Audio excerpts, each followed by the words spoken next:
Si sigues el paralelo 62 norte dando la vuelta al mundo, llegarás a algunos de los lugares más inhóspitos de la Tierra. En Canadá, estás en la helada tundra de los territorios del noroeste. En Rusia te encuentras en las gélidas extensiones de Siberia. Pero justo en medio del Atlántico Norte, en esa misma latitud, están las Islas Feroe, un lugar rodeado por un océano agitado y violento, donde no hay ni un solo árbol. Entonces, ¿cómo viven más de 55,000 personas en esta cadena de islas tan remota y desolada? Soy Jeff y esta es la increíble historia geográfica detrás de la isla Feroe. Antes de entender cómo sobreviven las personas en las Islas Feroe, debemos observar la realidad física de las islas. Ubicadas en el centro de un triángulo oceánico remoto, casi a medio camino entre Noruega e Islandia, y a unos 320 kilómetros al norte de Escocia, las Islas Feroe están increíblemente aisladas, no tanto por la distancia, ya que hay islas más aisladas, sino por las agitadas aguas grises del Atlántico Norte, que son extremadamente volátiles. Pero es este entorno el que creó la obra maestra geográfica, que son las Islas Feroe. Desde un punto de vista físico, las Islas Feroe se parecen más a una fortaleza impenetrable que a un lugar acogedor para vivir. Y hay una razón geológica muy violenta para eso. Hace unos 60 millones de años, las masas de tierra que hoy son Europa y Groenlandia comenzaban a separarse. Al separarse las placas tectónicas, se abrieron enormes fisuras en la corteza terrestre, provocando erupciones volcánicas catastróficas. Durante millones de años, ríos interminables de lava se enfriaron y se apilaron, formando una meseta colosal de roca basáltica sólida. Pero esa meseta volcánica no es lo que vemos hoy. El magma solo construyó la base, pero una fuerza de la naturaleza completamente diferente esculpió los feroces bordes dentados que definen las Islas Feroe. Y esa fuerza es exactamente lo que hace que moverse por estas islas sea tan increíblemente difícil hoy en día. Entonces, ¿qué podría haber desgarrado la roca volcánica en 18 islas distintas y separadas? La respuesta está en el congelamiento de la última era glacial. Durante decenas de miles de años, las Islas Feroe estuvieron sepultadas bajo una enorme cúpula de hielo glaciar. A medida que el hielo avanzaba lentamente hacia el mar, talló profundos valles en el basalto sólido. Cuando la tierra se calentó y los glaciares retrocedieron, el océano llenó esos valles en forma de U. Lo que quedó fue un paisaje fracturado, con acantilados empinados, fiordos estrechos y canales oceánicos peligrosos que separan la tierra. La topografía aquí es casi vertical. No hay terreno naturalmente plano en las islas. De hecho, en la isla más al norte está el Cabo Enneberg, uno de los acantilados marinos más altos del mundo, cayendo directamente casi 900 metros al violento océano. Esta topografía extrema creó un ambiente increíblemente hostil para la agricultura tradicional y el crecimiento natural. Si miras las Islas Feroe desde lejos, notarás algo impactante. Además de los acantilados y fiordos, hay algo que falta en el paisaje. No hay árboles. No existe un solo bosque nativo en ninguna de las islas. A primera vista podrías pensar que es por la latitud o el frío, pero el clima aquí es sorprendentemente suave. Entonces, si no es el frío lo que impide que crezcan árboles, ¿qué fuerza invisible mantiene este paisaje tan desolado? El culpable no es la temperatura, sino que es la atmósfera. Las Islas Feroe están en una batalla constante contra el viento. No hay masa terrestre al oeste que actúe como barrera.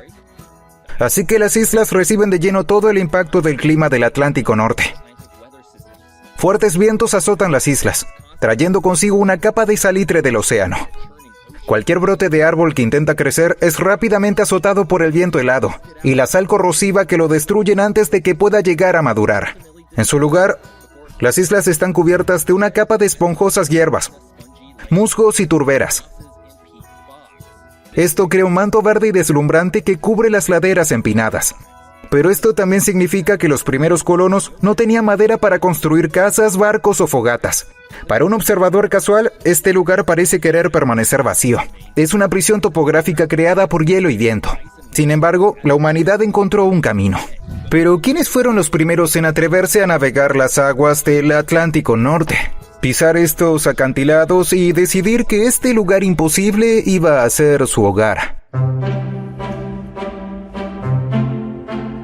Las primeras personas en pisar las Islas Feroe no fueron conquistadores ni exploradores en busca de riquezas. Según textos históricos y descubrimientos arqueológicos recientes, los primeros pobladores, que llegaron alrededor del siglo VI, probablemente fueron monjes irlandeses. Para estos primeros ermitaños celtas, el aterrador océano no era una barrera, sino un filtro. Buscaban intencionadamente los rincones más remotos y desolados del planeta para dedicar sus vidas a la oración, lejos de las tentaciones y el caos del continente europeo. Trajeron algunas ovejas, comieron aves marinas y vivieron una existencia tranquila y brutal de extrema soledad, pero su pacífico y espiritual aislamiento nunca estaba destinado a durar. Mientras los monjes veían las islas como un santuario, otro grupo de marineros comenzaba a barrer el mundo del norte y no buscaban la paz. Para el siglo IX había comenzado la edad de oro de los vikingos. Los nórdicos, huyendo del gobierno tiránico de un rey noruego unificador, o simplemente buscando conquistar nuevas tierras, dirigieron sus barcos hacia el oeste. Cuando llegaron a las costas de las Islas Feroe, cambiaron el paisaje para siempre. Trajeron consigo la cultura nórdica, el antiguo idioma nórdico occidental, que con el tiempo evolucionó al moderno idioma feroés, y lo más importante, ganado pesado. De hecho, los vikingos trajeron tantas ovejas que literalmente nombraron al archipiélago en su honor, Foroyar, y el nombre nativo del archipiélago se traduce aproximadamente como las Islas de las Ovejas. Pero los nórdicos enfrentaron un problema enorme de inmediato. ¿Cómo construyes un asentamiento vikingo cuando las islas no tienen árboles? No puedes construir casas ni reparar tus barcos de madera, ni siquiera encender un buen fuego. Si hubieran dependido solo de los recursos locales, habrían muerto de frío. Pero los feroeses sobrevivieron gracias a un golpe de suerte geográfica. Dependían de una enorme cinta transportadora invisible en el océano. Corrientes oceánicas desde la costa de Siberia arrastraban madera flotante por el Ártico, que finalmente terminaba en las costas de la isla Feroe. Esto no pasaba exclusivamente en las islas. Islandia, Groenlandia y Svalbard también experimentaron este fenómeno. Pero los primeros feroeses usaron esta madera siberiana para construir sus casas. Y para protegerse del viento feroz recurrieron a la tierra misma. Construyeron gruesos muros de piedra y cubrieron sus techos con capas de césped. Estas casas con techos de césped, que aún se ven en las islas, ofrecían un aislamiento increíble, atrapando el calor y manteniendo las feroces tormentas del Atlántico Norte afuera, donde pertenecen. Para el año 900, las islas tenían una sociedad vikinga próspera e independiente. Incluso establecieron su propio parlamento, conocido como el Althing feroés, en una península rocosa en lo que hoy es la ciudad capital de Tórshavn. Fue uno de los parlamentos continuos más antiguos de la historia, pero en el Atlántico Norte medieval, la independencia política era muy frágil. Las Islas Feroe habían construido una sociedad funcional, pero no podían esconderse del resto de Escandinavia para siempre. Pronto, las grandes potencias del norte buscarían a sus ovejas perdidas. En el siglo XI, el rey de Noruega logró controlar las islas, poniendo fin a la era vikinga independiente. Durante siglos, los feroeses vivieron como súbditos de la corona noruega, sobreviviendo con agricultura de subsistencia y colgándose de acantilados para cazar frailecillos y aves marinas. Pero el mapa político de Europa estaba cambiando. A través de matrimonios reales, alianzas y tratados complejos, Noruega, Suecia y Dinamarca se unieron en un bloque político conocido como la Unión de Kalmar. Cuando esa unión se fracturó y siglos de guerras redibujaron las fronteras de Escandinavia, ocurrió una curiosa peculiaridad geopolítica. En 1814, tras las guerras napoleónicas, la recién derrotada Dinamarca fue forzada a ceder toda Noruega a Suecia. Pero en los detalles del tratado, los daneses lograron mantener el control de las remotas Islas Feroe. De la noche a la mañana, las Islas Feroe se convirtieron oficialmente en danesas. Y eso nos lleva a la realidad política única de las Islas Feroe hoy. Si miras un mapa moderno, podrías pensar que son un país independiente. Tienen su propia bandera, idioma y cultura que las identifica. Pero técnicamente son parte del reino danés. Lo cual es un poco confuso, porque el reino danés no es realmente Dinamarca. Piensa en él como un reino con 3 partes: Dinamarca, Groenlandia y, claro, las Islas Feroe. Las Islas Feroe son un territorio autónomo que se autogobierna. Manejan sus asuntos internos, su comercio y crean sus propias leyes.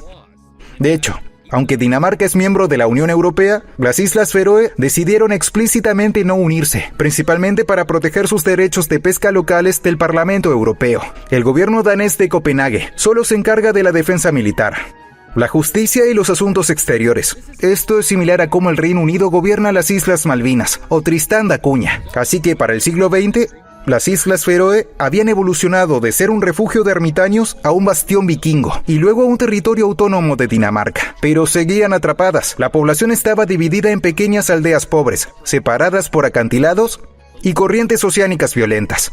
Podía tomarte días viajar unos pocos kilómetros para ver a tus vecinos.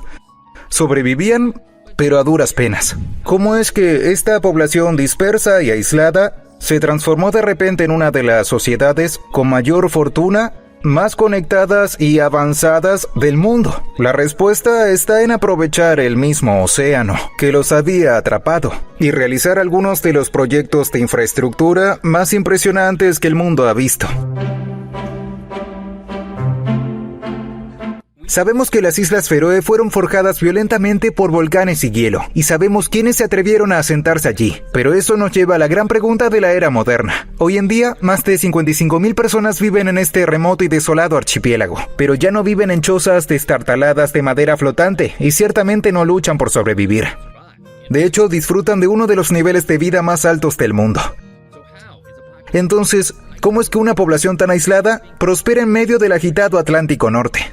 Para entender la supervivencia moderna en las Islas Feroe, primero debemos hablar del clima. Llamémoslo la calefacción planetaria o el truco definitivo de latitud. Si viajas a 62 grados de latitud norte en Canadá, a una ciudad como Yellowknife, experimentarás un invierno brutal e implacable. La temperatura promedio en enero ronda los escalofriantes menos 26 grados Celsius. Pero en las Islas Feroe, en la misma latitud, la temperatura promedio en enero es un cálido 4 grados Celsius. ¿Cómo es posible una diferencia de temperatura tan grande? Todo se debe a la corriente del Atlántico Norte. Las Islas Feroe están directamente en el camino de este poderoso río oceánico, que es una continuación de la corriente del Golfo. Esta corriente bombea continuamente calor ecuatorial desde el Caribe, a través del océano, directamente a las costas de las Islas Feroe. El océano actúa como una calefacción planetaria, eliminando por completo los inviernos helados que su alta latitud dictaría. Es una carta de salida gratis que hace posible la vida aquí. Pero aunque el océano mantiene las islas cálidas, también presenta un desafío completamente diferente y mucho más mortal. Bienvenidos a la prisión topográfica. El villano de las Islas Feroe no es la temperatura, sino la topografía. Recuerda, este archipiélago es un rompecabezas roto de 18 rocas volcánicas empinadas y dentadas. Casi no hay tierra plana y no hay árboles. Pero la parte más peligrosa de esta geografía está en el agua entre las islas. Los canales oceánicos profundos que separan las masas de tierra son embudos para corrientes y olas aterradoras e impredecibles que aplastan barcos. Históricamente, esta geografía fracturada y traicionera aisló completamente a la población. La sociedad feroesa estaba dividida en pequeñas aldeas empobrecidas aferradas a los acantilados. Viajar a una aldea vecina a solo unos kilómetros significaba arriesgar la vida en un bote a través de estrechos violentos o caminar durante días por pasos montañosos envueltos en niebla. Y simplemente no puedes construir un puente, porque los vientos son increíblemente violentos. Y sin ese tipo de conectividad, no puedes construir una economía moderna y cohesionada. Entonces, ¿qué haces cuando no puedes construir puentes sobre el océano violento ni carreteras por acantilados escarpados? Vas bajo tierra. Para salir de su prisión topográfica, los feroeses crearon la autopista submarina. En las últimas décadas, las Islas Feroe emprendieron uno de los proyectos de infraestructura más ambiciosos del mundo. Como no podían conquistar las montañas ni domar el océano, decidieron perforar enormes carreteras directamente a través del sólido lecho rocoso bajo el mar. La joya de esta red subterránea es el Eistor Oyar Tunnelin, inaugurado oficialmente en 2020. No es una carretera común, es un túnel enorme de 11 kilómetros perforado directamente bajo el peso aplastante del océano Atlántico Norte. Pero la geografía de las islas sobre el suelo era tan compleja que un simple túnel del punto A al punto B no era suficiente para conectar a toda la población que lo necesitaba. Así que los ingenieros hicieron algo sin precedentes. Construyeron la primera rotonda submarina del mundo. Si conduces por este túnel hoy, llegarás a una rotonda con temática de medusas brillantes en el fondo del océano, conectando sin problemas 3 ramas de túneles a 3 partes diferentes de las islas. Es una hazaña de ingeniería que parece sacada de una película de ciencia ficción. Gracias a estas autopistas submarinas, un peligroso viaje en ferry que solía tomar horas, ahora solo toma unos minutos en auto. Pero esto plantea una gran pregunta. ¿Cómo una pequeña población remota de 55,000 personas, del tamaño de un suburbio pequeño en Estados Unidos, puede construir una red de túneles submarinos de última generación que cuesta miles de millones de dólares? encontraron una forma de aprovechar el mismo entorno que originalmente los atrapó. Este es el cartel del pescado de las Islas Feroe, el motor económico que impulsa a toda la nación. Esas corrientes oceánicas profundas, frías, limpias y rápidas que hacían la navegación tan peligrosa, también proveen las condiciones geográficas perfectas para la acuicultura, específicamente para criar salmón atlántico. Los feroeses se dieron cuenta de que estaban sobre una mina de oro de bienes oceánicos, colocando enormes recintos de salmón de alta tecnología en los fiordos y estrechos entre las islas. Limpiaban constantemente los corrales con agua rica en oxígeno. Gracias a estas condiciones geográficas perfectas, las Islas Feroe producen algunos de los salmones más premium y buscados del mundo. Es una industria enorme y dominante a nivel global, que genera una riqueza nacional increíble. No solo sobreviven del océano, lo aprovechan para financiar toda su nación. Al final, la historia de las Islas Feroe es una historia de adaptación humana. Usan el calor de la corriente del Golfo para sobrevivir a la latitud. Crearon autopistas submarinas para escapar de su topografía y cultivaron el océano violento para costear los túneles que vencen a las montañas. Así es como más de 55,000 personas viven bien en una de las regiones más duras del planeta. Espero que hayas aprendido todo sobre las Islas Feroe. Si fue así, mira este otro video sobre las islas más increíbles del mundo. Gracias por verme. Hasta la próxima.